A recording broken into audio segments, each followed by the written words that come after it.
Hi guys, it's ASBYT and welcome back to a brand new video. Now today we're talking about the Xiaomi Redmi 5 Plus. I'm also going to be touching a little bit on the actual original 5 as well. And I've had this for around 4 weeks. I've been testing it here and there over that time. And I'm going to give you my honest and truthful opinion of this product after a month's worth of use. So I'm not going to be doing an unboxing. I'm just going to be talking straight about this phone.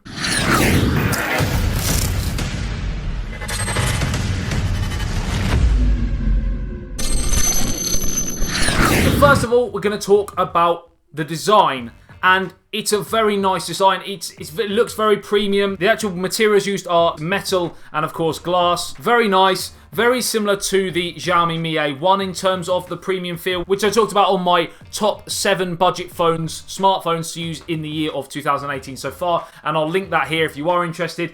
This is one of those I did mention right at the end as an honourable mention because I was still testing it. But yeah, so the build quality is very, very good. It's heavy without being too heavy, so it feels like a premium bit of kit without it being really heavy, like perhaps the Doogie Mix 2, which was slightly heavier than I wanted. Straight away, one of the negatives about this phone is, well, it's a positive in the fact that it has a headphone jack, but it's a negative the fact it's on the top. You may disagree because that's personal preference. I prefer them on the bottom because I find if I'm plugging my headphone in and I'm scrolling through my phone, for example, and I've got my earphones in, the actual jack's going to then hang the cable over the top, the front or the back, and it just gets a little bit in the way for me. I would prefer it in the bottom so that it just goes down and doesn't go anywhere near the actual phone. Personal preference. We also have an IR blaster on the top, and on the bottom we've got a speaker grill. It's only one-sided. I would also prefer them to use the speaker at the top there for your voice calls to be used as a secondary speaker, so you've got from both sides, you've got a dual speaker. In the budget area, you're probably not going to see that too often, but it's something they could have done. And also the glaring issue with the bottom of this phone is, of course, the micro USB. There are other budget phones around at this moment in time that use the Type-C charge. This doesn't. Another downside. Not a massive problem, but in terms of transferring files, for example, it's going to be a lot slower using the micro USB.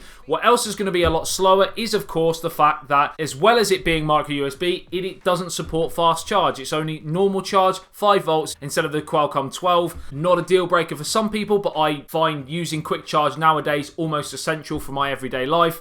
If you're not quite that busy or you're happy to take charges with you where you're going, it's one of those. The buttons on the sides have a really nice firm click to them. Again, I mentioned that about the Mi A1. Very, very nice premium feeling to the clicks. You know, there's no sound or anything. It is just very heavy when you click it. It's not a flimsy, plasticky, light one, if that's a description.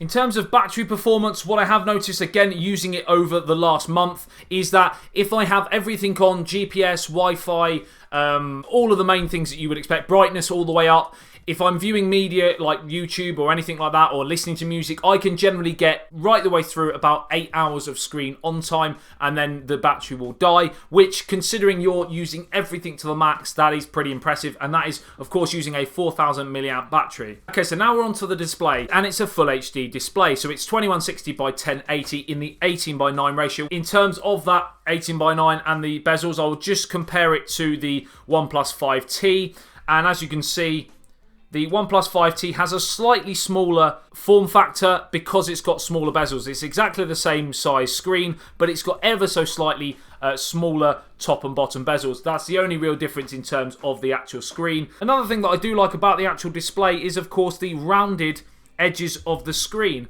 One of the things that I love about the Samsung phones, for example, they have the infinity display.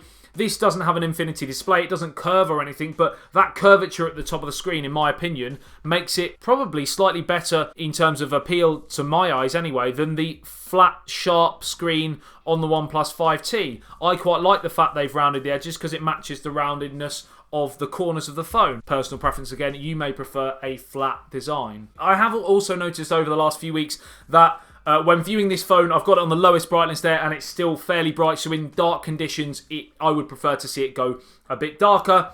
Equally, outside, it's not the brightest phone you're going to be able to use, but nevertheless, it does a pretty decent job in daylight. We're going to jump back to the Xiaomi Mi A1, and it's a very similar phone. Obviously, the glaring difference is the bezels, top and bottom, on the Mi A1, and the fact that it has a dual camera where we only have a single on the Redmi 5. So onto that, I of course love using a dual camera if it works well for that depth effect, etc. This doesn't have it. And to be fair, it's something they could have done if they can do it on this, for example. They're both in and around a similar sort of price range. Often the artificial nature of that depth effect using software on the budget phones especially doesn't really work, as well as using a proper good dual camera. So I'm just going to take a quick example of that. And as you can see, it's not horrendous. It's okay. It's one of the better ones using the sort of software outside of that top bracket, but it's still nevertheless not as good as those phones. What I have noticed over the period I have been using it, the actual normal camera, like with most of the Xiaomi phones at this moment in time, right across the board, is actually pretty good. They are one of the best manufacturers of cameras at this low-end budget range. And that is, again, there, an example of the camera. Of a picture taken with this camera, and you can get an idea of the sort of quality we're looking at. The video recording, I've noticed that it's fairly decent. You know, you can use up to 4K, for example, which is actually really good, again, on a budget camera. A lot of them will only be maximum of 1080p. You can use 4K at 30 frames a second on this, but I would advise using the tap focus, not the autofocus, because again, a lot of the budget phones, and this is no different, the autofocus is nigh on pretty horrible. It wobbles, it breathes, and it just makes viewing quite difficult as it's trying to find things to focus on. I would prefer just to have everything just done manually. Just tap the screen where you want it to focus on, and it works much better. The selfie camera, again, like with the rear camera, is pretty good. And of course, the front shooter, the selfie camera, is a 5 megapixel camera, and the rear is a 12 megapixel camera. So this is an example of the front-facing camera, and obviously the actual sound quality as well. So the sound quality is not amazing, but it's fairly standard for a budget phone. But the picture quality is quite good. So now we flick back round to the other side. Very limited actual things that you can change. There's not a massive amount of customization on your pictures. It does what it needs to. It's very, very simple. And again, in a budget market, probably not going to need that much customization because people aren't going to be spending that much time taking photos. If you want a smartphone to be amazing for cameras, then you probably spend a little bit more. It is very, very similar to the Mi A1 in terms of camera quality. I'd say the Mi A1 is slightly better, but it's very marginal. Now, another main difference between... I know we're not doing a comparison video, but I thought I would, in order to explain the point better, I thought I would use this as an example again. Now, the main difference between the Redmi 5 Plus compared to the Mi A1 is, of course, the fact that Mi A1 uses Android 1, which is more stock, whereas the Redmi 5 Plus, or the 5 as well, uses MIUI 9, which is the latest UI from Xiaomi. This is their skin on top of Android 7. This is, just to check, I think we're on 7 let's just double check before I give you mumbo jumbo. So yeah, it is on top of 7.1.2, and the MIUI version is 9.2.0.2. It's a lot of points. Nevertheless, that is what we're looking at. In all fairness, I generally prefer stock Android, but as far as MIUI goes, the MIUI 9, the latest one, is very, very slick.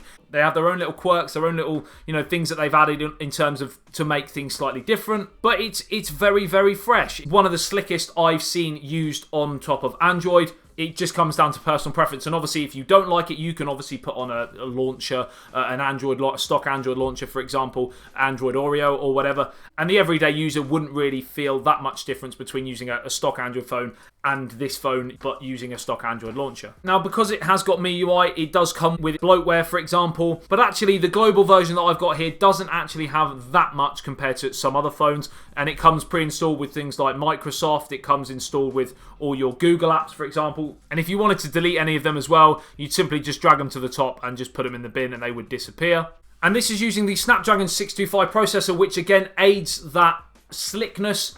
I would prefer to have seen them actually jump up, as this is a late addition to 2017, right at the end, coming into 2018. I would have liked to have seen them try the next step up in Snapdragon, so using the Snapdragon 630 or the 660, for example, just because a lot of the phones, again using the Mi A1 as an example, a lot of these sort of phones, especially from Xiaomi, use that 625 Snapdragon, other than their flagships, which come obviously with the 800 series, the 835s. But there's so many phones. I think they've released about 5 phones all with the same processor, and they're all very, very similar. So for the consumer, you guys, it's very difficult to buy a product when they are so similar and there's only minor differences. I'd like to see them stagger it so that they are very clear in their approach. They have a very cheap phone, they have a mid phone, and they have an expensive phone and possibly a quirky phone that's completely different. So you've got 4 main sort of phones that you can buy from Xiaomi in a specific year. That's what I would like to see. I feel they've cluttered the market and they've confused the consumer by making so many similar phones.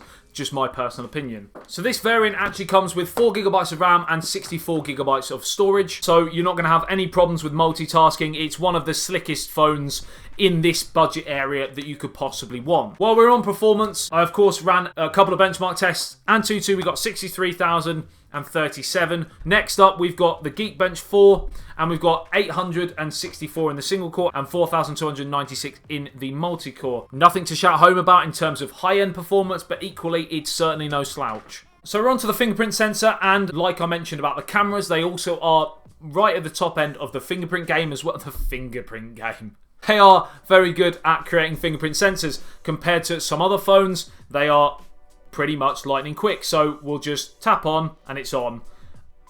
Tap on and it's already on before I turn it around. So it's almost as quick as the OnePlus 5T. I am very, very impressed. Considering this phone is 150 quid, it's very, very impressive, the speed of the fingerprint sensor and the accuracy. So in terms of where the Redmi 5 and 5 Plus actually fit in to the actual market with the Xiaomi phones, they're all fairly similar in this budget area, other than the fact that if you're desperate for the 18:9 ratio screen, then this to me seems like the best option. Outside of that, they'll all have their own little quirks as to why you would prefer one over the other, whether that's having a dual camera, whether that's having a slightly better battery, all these different things. But this certainly, it seems like that is the reason at this moment in time. Very, very similar across the board. In terms of the difference between the Plus and the normal Redmi 5, the main differences are the Snapdragon 625 on this becomes a Snapdragon 450 on the Redmi normal, and the screen is 1080p on this one. It's a 721 on the normal one. The Redmi normal is also, of course, smaller in terms of the screen size. It looks exactly the same, it's just obviously smaller because it's not a Plus model. Because it's a smaller screen, whether you'll see a massive difference in that picture quality, I don't think you will. But nevertheless, this is a sharper screen on paper. Battery-wise, this is 4,000. That one is 3,300. How that'll transfer into everyday use without testing both, I can't tell you. But obviously, if you've got a 720p screen and a smaller screen, then the smaller battery probably isn't going to produce that much of a worse performance than obviously this one. They'll probably be fairly similar.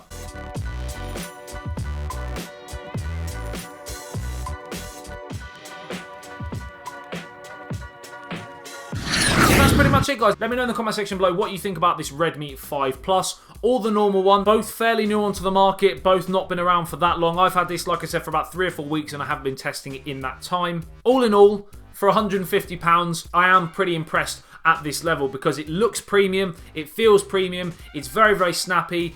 There's no lags, there's no freezes. The Snapdragon 625 does a very, very good job at this end of the market. The benchmark tests kind of back up what I'm saying about the performance as well. The camera is average to good. I've noticed a few things comparing it to perhaps the OnePlus 5T, but then that's obvious, they are at different areas of the market. That's sort of mid-range price. This is obviously budget at 150. Fingerprint sensor's amazing. Very, very impressed with the fingerprint sensor. Comparing it to even the OnePlus 5T, it's comparable. Battery life, very, very good. 8 hours of heavy use screen on time is probably more than I'll want or need in a day. And if you want an 18:9 ratioed screen, this is probably one of the best looking phones in this area of the market. So let me know what you think about this phone in the comment section below. Like and share if you did enjoy this video and found it helpful. If you want me to review another phone in this sort of market or any market in the smartphone world, then let me know what phone you want me to review and I'll try and get my hands on it to do that for you. I quite like the idea of doing this sort of after a month's use.